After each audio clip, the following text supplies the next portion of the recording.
Hey, this is Charlie Wilkins, the Amp Dude, and I got something special for you guys here today. We're going to be talking to legendary Rush guitar player Alex Lifeson, along with Mojotone's Michael McWhorter, about their collaboration on Alex's Lerxst brand of amplifiers and pedals. So please go ahead and check out the video, and if you like what you see, please comment down below. Enjoy. So I know the time is kind of limited here, so why don't we just go ahead and jump in?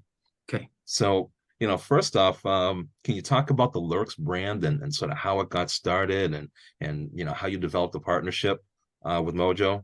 And this is to you, Alex. Okay. So my recollection is that Getty's Tech had already been working with Mojo on some pickups and accessories and things like that. When we recorded Clockwork Angels, I used a Marshall Silver Jubilee, and I really liked it. I actually used it for a lot of the record. Um, Finished recording, I thought I gotta find one of these. I couldn't find one. The few that were out there, and at the end of the day, they never didn't want to sell them. So I approached Michael and I said, I really like the Silver Jubilee, but I can't find it. Can you help? And he said, we can build you whatever you want. And I said, that's awesome. So that would be a great platform. Maybe we can just soften the top end a little bit and round out the mids a little. And said, anything you want. So they built the amp, used it for all the consecutive tours. And now we've come to a point all these years later where we're looking at a whole group of products to run in the Lerxst line. I'm sorry, I keep looking this way because I'm looking over No at my problem. Omega and Kai, but it's mostly a cosmetic change that we've done more recently. They've been available for these so many years, but this cosmetic change is really sexy to me. The amps look really elegant and they really stand out against a lot of other amps that are out there. It's still traditional and not super wild, but it looks great. And I've always been happy with the guts inside, so that was Right. not an issue. Michael had ideas, and he may talk more clearly about this, about doing a hand wired version, but we're off to a really good start with this, and I'm really proud. It all comes down to me in the beginning. It's, would I use this? I don't want to just stick my name on something just so that we could sell more of them. I want to Right. know that this is what I want. This is the way I want it to be. If you like it, great, share it. But otherwise, no Got it. worries. Great, great. So Michael, can you talk about the creative process? Maybe starting with the Omega. Oh yeah, sure. So just like Alex said, so we um kind of had the relationship with Getty. We had a really talented pickup guy, Tom Brantley, working at Mojo, and Tom had been working with Getty, and so we had that relationship also with Scully, the bass tech. Um, and I was a Rush fan since sixth grade, die hard. So, certainly when Alex Lifeson says, "Hey, can you do this?" The answer was immediately, "Yeah, of course we can," without talking to any of my crew, the build crew or whatever. It's like, "Of course we Right. can do that. We'll do that." And um, so, we really had a lot of fun with it. Taking Alex's suggestions about what he really wanted in the tone as far as um, you know, more mids or giving the mid control more sweep and some other kind of little subtle things. And everybody, most of the crew here were diehard Rush fans too, and so everybody's real eager to jump on it. And Right. um, yeah, it was an easy process working with Alex. Um, yeah, I've enjoyed it thoroughly all the way through. Great, great. So can you talk about the Omega amp and maybe talk about some of the features and the circuit design and what went into, making that amp? Yeah, so it's a switchable 25 watt, 50 watt, two EL34. Um, it has British features, of course. Has the unique LED gain um, design. that Marshall kind of introduced back in the late 80s, I guess, Right. which is totally different than most of their other designs, and really gives a kind of a more direct, kind of pointed distortion sound. Um, yeah, what else can I tell you about it? Effects loop, um, kind of a two-channel master volume. Yep. And then how does that differ from the Kai? So the Kai is first of all, it's 6L6. So similar gain structure as the Omega. Um, but it's not, just a Omega Junior. Um, it's got 6L6 tubes, which do something obviously different than EL34s. It gives kind of a different headroom that 6L6s do that EL34s don't really do. So you can really hear, all six strings if you do a big Alex Lifeson chord, um, Okay. as all the guitar players know. You can hear all six strings, even when the gain is all the way up. You can hear defined all six strings, um, So which so it is sounds like the Kai is similar to the Omega, but it's kind of its own thing as well, right? it It's is. It not has just its a lower own wattage version. flavor. Yeah. Yeah, Yeah. it's a cousin rather than a child. That's a great way of putting it. It's a cousin. Got it. And Alex, do you use both of them? Yeah, so I don't know, you can't really see, but yeah, I've got one. Well, I've got one Omega here. I've got a Kai here. I've got my old Kai there. I've got my Kai um, combo just around the corner. So the Kai combo I just used at a gig with Andy Kim. Remember Andy Kim, Sugar Sugar? Yeah, yeah. Yeah, so he does a Christmas show here in Toronto every year, and I've been doing this for I don't know a dozen years with him.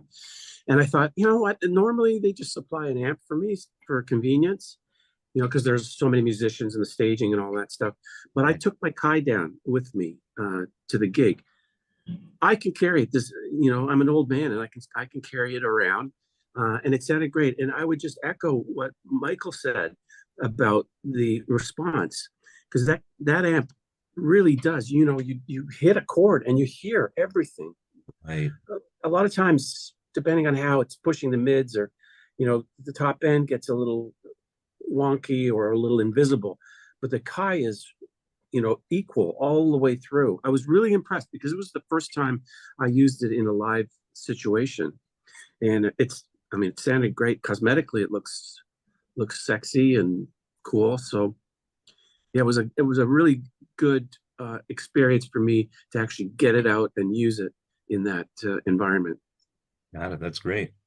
So during the creative process, I'm sorry, go ahead, Michael. Oh, sorry, I was just going to add in. You mentioned the creative design process, and originally with that amp, the first design that we had sent to Alex had six V6s, and Alex got it, and had some suggestions, but the biggest one was like, gosh, is there any way to open this up a little bit more? And so we got it back, and 6L6s seemed kind of the obvious route to take to, like, okay, we want to open it up, make it a little bit brighter, more headroom. So that all really came from Alex. So did you mess around with different preamp tubes to get it to open up too? Not as much. I mean, the preamp tubes and to my ear are more about the initial kind of attack sizzle. But the headroom really is going to come from the power tubes. And there's really nothing like a 6L6 to do that, to open things up. Got you, got you. So going back to the creative process and the R&D, was it a situation where you were putting together prototypes and then sending them to Alex and he would give you feedback from there? Or was there any point where you guys are kind of sitting in a room together and, Alex, you're giving, real-time feedback as to what you're hearing while it's being tweaked?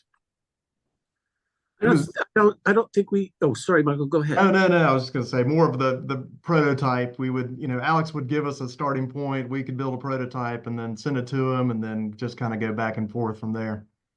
Yeah, with everything that we do, that's kind of our MO. Michael will send me something, whether it's an amp or the pedal or whatever it is that we're working on, and I'll live with it for a period of time. Try to get it, use it in many different sort of environments or situations Hmm. that it could, just to get a pretty comprehensive take on what's happening. And then I would usually send it back and, give my comments. And then the next iteration would arrive and I'd, do the same thing until we finally had it nailed. Got it. So, Alex, your tone has changed and evolved, so much over the years with Rush and then all of your side projects, even listening to, Envy of None, that's a completely different direction. Yeah. So do these amps, cover all the sonic ground that you need to cover when you play live? Well, I'm not playing live so much anymore. Certainly not, uh, obviously Rush. I mean, I've been using the amps the last couple tours. I think I used the amps, the Omega. Right. Uh, but um, I have to say that I'm probably using my Omega for the new Envy of None material more than anything else. I'm comfortable with it, and I know what to expect from it. Um, the Envy of None stuff is some of my favorite guitar playing. That maybe it's because it's so Oh, current. Maybe it's because it's so freeing for me. It's liberating because I right. mean, very few solos. I don't know if there are any solos to speak of, but it's it's a whole different approach. It's not Rush, and I Yeah. love it because of that fact. I got to explore other things. I learned how to make my guitar sound so unlike a guitar, and that was a really cool challenge and such a creative endeavor for me. This material now for the second version or the second album it's definitely Envy of None. You can't miss it because of Maya's voice, but the material's awesome. It sounds so good. It's going to be great. So, um, yeah, I kind of have my go-to. You know what? I can't sit still. I'm always on the move. It's kind of a curse in the studio. I'm, a very impulsive, and everything happens really quick. And then I either get bored or whatever it is. I don't know. You And sound I like a gotta typical move. musician to me. Yeah, maybe not the ones that I worked with. Getty is completely the opposite. He's very methodical. He has Yeah. to try everything before he knows what doesn't work. Whereas when I make solos, for example, those first 5 takes, maybe 6 takes, and then I lose interest, and Right. it, Ready to it move drives on. me crazy. But at the same time, that's the best that's going to come out of me, and that's been my observation on my playing and the way I work, whether I like it or not. So do you tell producers or tell Getty that you're just done and that's it? Uh, well, it's interesting because to give you an example, moving pictures.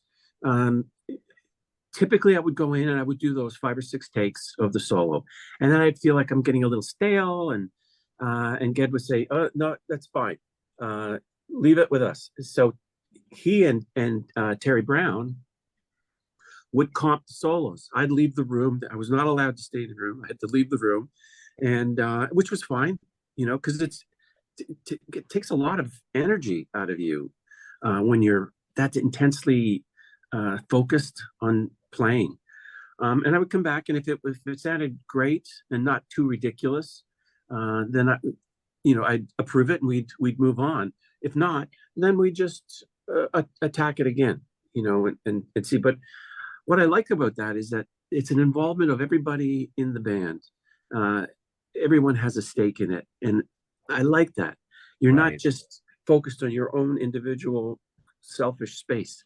You're working together in the service of the song and to make it the best it can be, and impart all your different influences and thoughts. It was a great working environment despite being quite different as songwriters.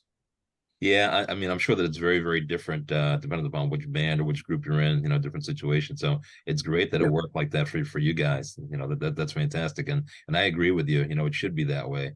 Fortunately, yeah, as we all know, it's not always that way, but no, so true. yeah, yeah.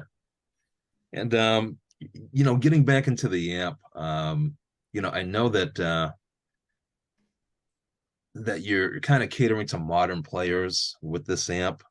Um, Did you consider that a lot when you were developing the amp? Did you consider, the fact that, Getty's got to cover, excuse me, Alex has got to cover, all these, classic tones along with modern tones? Did that come into mind at all? I don't know what modern tones means exactly. My, you know, what my requirement was, what it is. I wanted something that had that classic British sound. Basically, I wanted a front end in the clean channel that had body and clarity. That was paramount, I think, for me, because my experience with a lot of amps was the clean end of an amp was never quite the way I heard it in my head. It tended to be a little skinny, just not warm, and that was important to me to have that, because it's really down to those two channels, a dirty channel and a clean channel.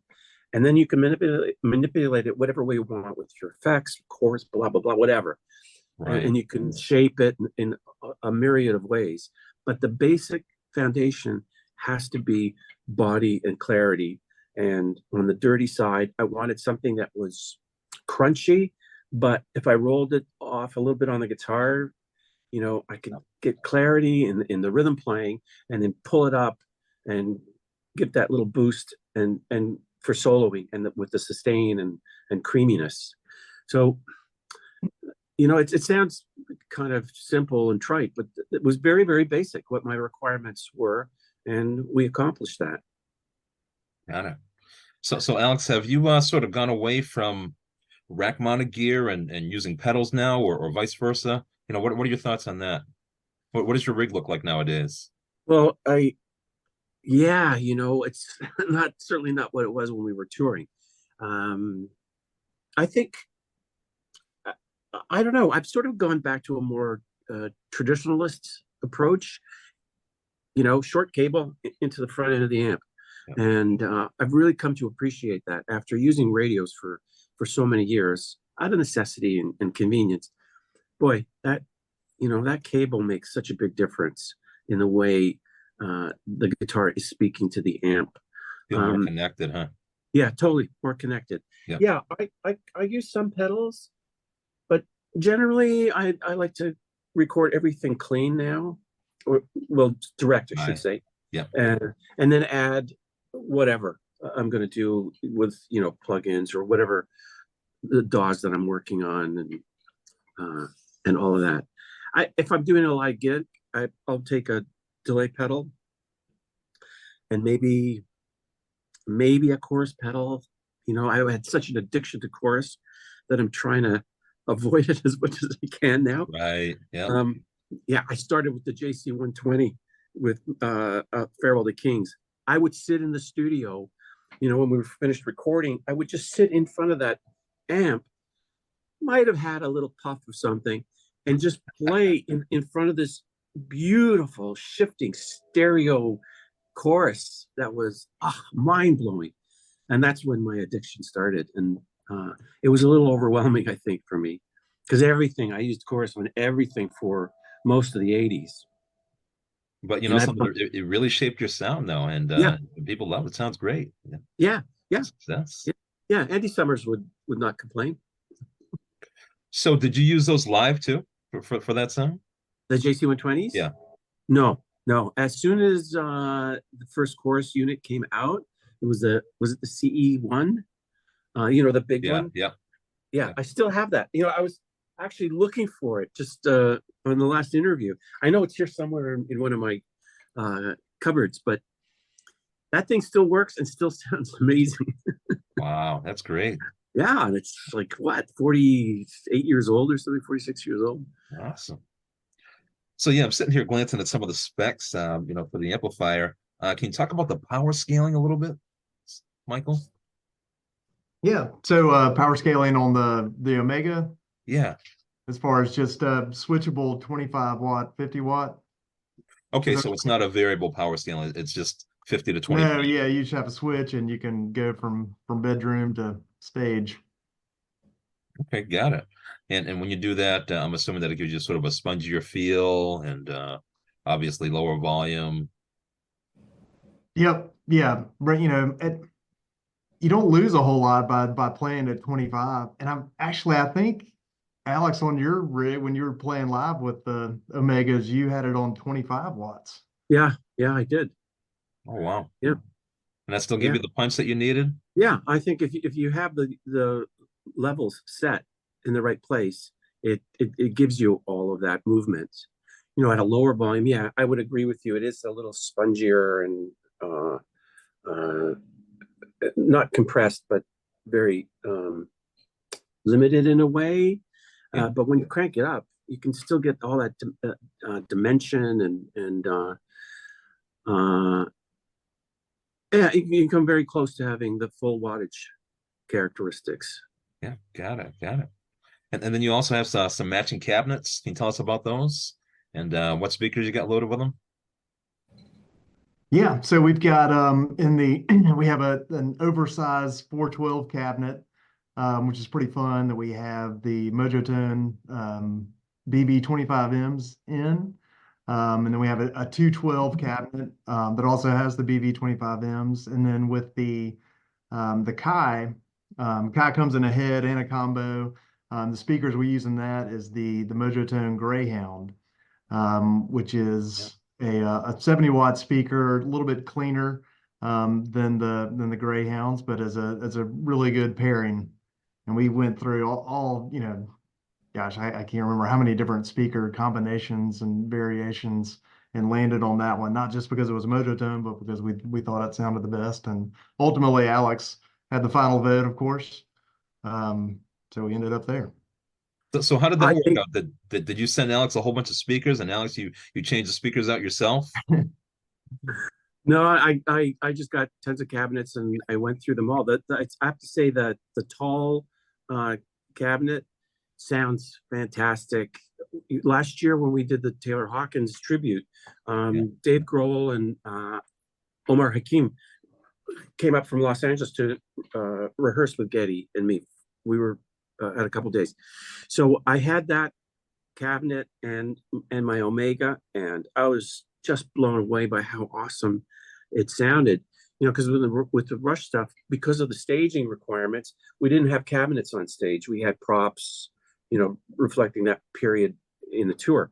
And I used Palmer speaker simulators mostly, and I liked it because it gave me consistency. Night after night, it sounded exactly the same.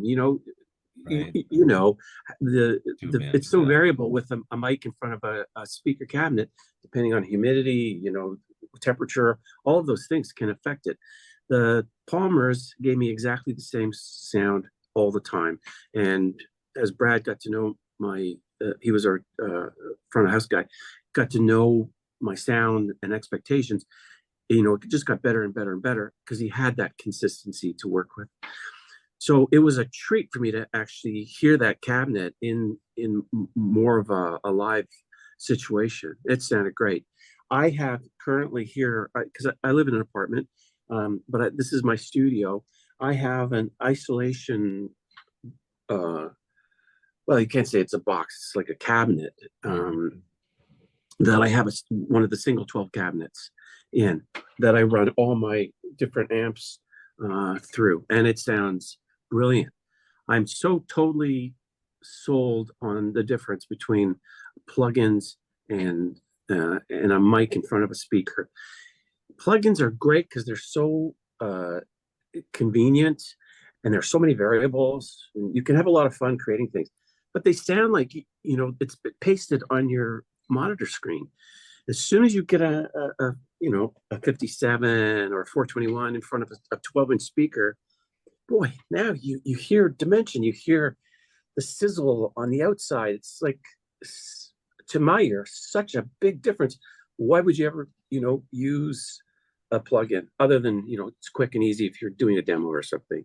Yeah, I agree with you 100%, and I feel the same way. I think that with a tube amp that's mic'd up, to a cabinet, it pushes a lot of air and moves a lot of air, and you kind of hear that and feel that in the music that Yeah. you're recording. So I agree Yes. with you 100% there. Cool. So I see that we're almost out of time here. Is there anything else that you guys want to add about the new amps or anything?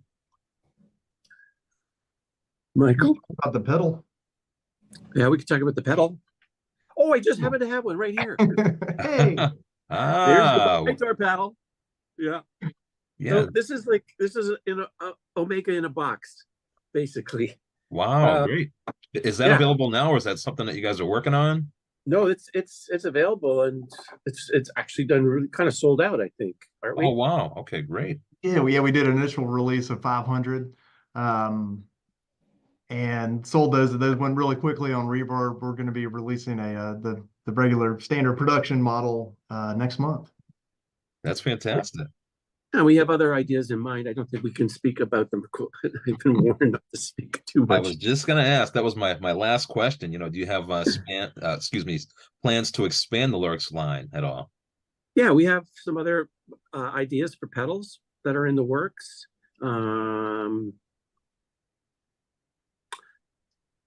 talk. I don't know. I don't know how much I can talk about it. Yeah, we have a number of things that are really great. All get the same philosophy with everything. Is it something that I would want for myself? Right. And the things that we're working on are all those things. They're all things that I'm, directly involved in and think of as my gear, not just something that we want to sell or take Right. advantage of my history or something.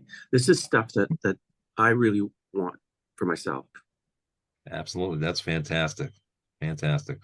So are the Lurks amps, are they available in Europe too? Or are they just available in the US? Are there any distributors overseas? Not yet. Well, so there are no distributors overseas yet. We're still selling direct through Mojotone. They are available. We ship worldwide. So they of course are available to anybody. We've actually sent a number of amps over to Europe already. Okay, great. Yeah. And I'll edit this next part out, but the guys at Guitarists were asking about a demo amp that they can try out. So I was hoping that maybe you can send them something, and they want that review to sort of coincide with this interview. So Okay. maybe put something together and send it over to them. Yeah, we could probably make that happen. Sure. Okay, great. Yeah, Charlie, I'll get with you about that after this. We can figure that out. Okay, sounds good. Well, I know that we're out of time. Guys, thank you very much. I appreciate the time today. Good luck with the amps. Based on what I've heard so far, I know you guys are going to knock the ball out of the park. It sounds like you really like them, Alex, and Michael, you're obviously happy about everything and the partnership. So good luck with it. And are you guys going to be at the NAMM show next week? Oh, definitely. All Yep, right, there. I will be there. I'll see you out there. It sounds like I owe you an invitation then, because we're going to be doing a launch at NAMM. So I will make sure that gets over to you ASAP. Great, sounds good. All right, well, if you guys don't have anything else for me, thanks again, and we'll see you next week. Thanks, Charlie. Thank you, Thanks. Charlie. All right, thank you. Thanks, Great. Charlie. Appreciate Bye-bye. it. Have a See you good guys. one. Bye. Alex. See ya. See you, Alex.